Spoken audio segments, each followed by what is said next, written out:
kráľa Herodesa v judskom Betleheme narodil Ježiš, prišli do Jeruzalema mudrci od východu.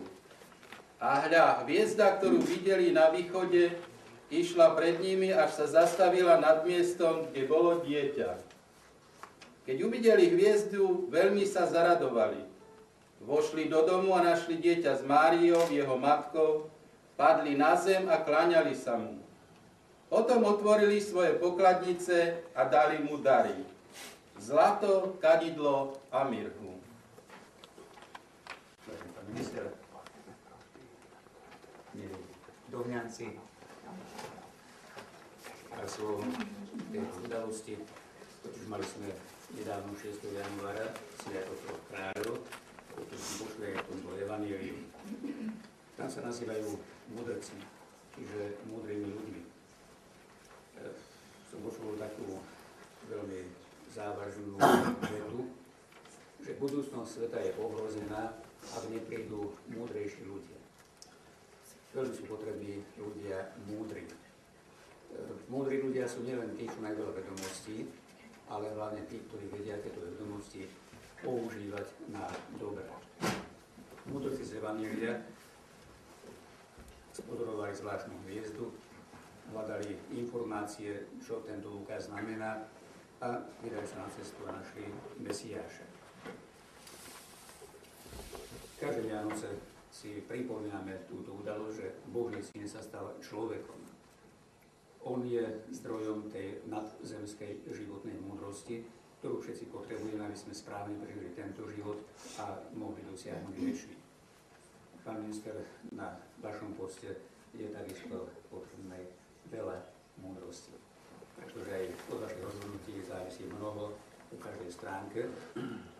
A tak chceme prosiť na príhod týchto troch kráľov, toho, ktorý sa pre nás stal človekom, aby vás nakláňal stále počas celého roka svojím duchom múdrosti, aby ste dokázali správne vyhodnocovať tie javy, s ktorými sa budete stretávať, aby rozhodovali pre dobro ľudí, tak ako vám svedomie káže, aby to vždy ostalo aj pred Pánom Bohom. Za to sa za vás teraz pomodlím. Všemohúci Bože a Otče, Ty si nás v krste prijal za svoje deti a urobil si nás bratmi a sestrami Tvojho Syna. Posilni naše spoločenstvo s ním a daj, aby sme v našich rodinách, na našich pracoviskách žili vo svornosti a láske. Bože, chrán tento dom pred zlom a hriechom, požehnaj ho i všetkých, čo tu pracujú, aby Ti prinášali duchovné obete, zlato lásky, mier utrpenia a kadidlo modlitby skrze Krista, nášho Pána. Amen. Tak môžete zase nejakú peknú kolegu zaspievať.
A toto je taká pamiatka na Betlehemcov, No a pán minister vnútra nám prispel na vydanie nového zákona pre vojakov a policajtov.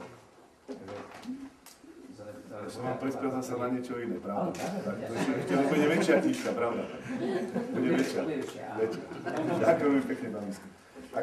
Ak dovolíte pri tejto príležitosti, vážený pán biskup, vážený pán starosta, vážení dohňanci, som veľmi rád, že ste mohli prísť teda a nebudem asi takto s vami najbližšiu dobu, tak chcem vám pri tejto príležitosti zaželať všetko najlepšie v novom roku. Hodne zdravia a šťastia a naozaj to, čo povedal pán biskup Rábek, aby tej múdrosti bolo v nás, v každom tento rok viac ako minulý rok. A želám si, aby, teda ako minister obrany, čo si môžem želať, aby ľudia boli v tomto roku k sebe lepší, ohľaduplnejší ako po minulé roky. Takže ešte raz vám všetkým ďakujem za túto milú príležitosť hneď od začiatku roka 2009. Poškajte nás, milí bratkovia, nebeský lietajú duchovia.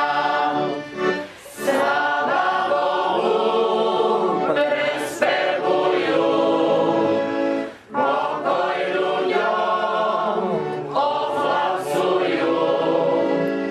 Vtáčkovia prekrásne spievajú a do Betlehema volajú. Pekne, Dohňanci.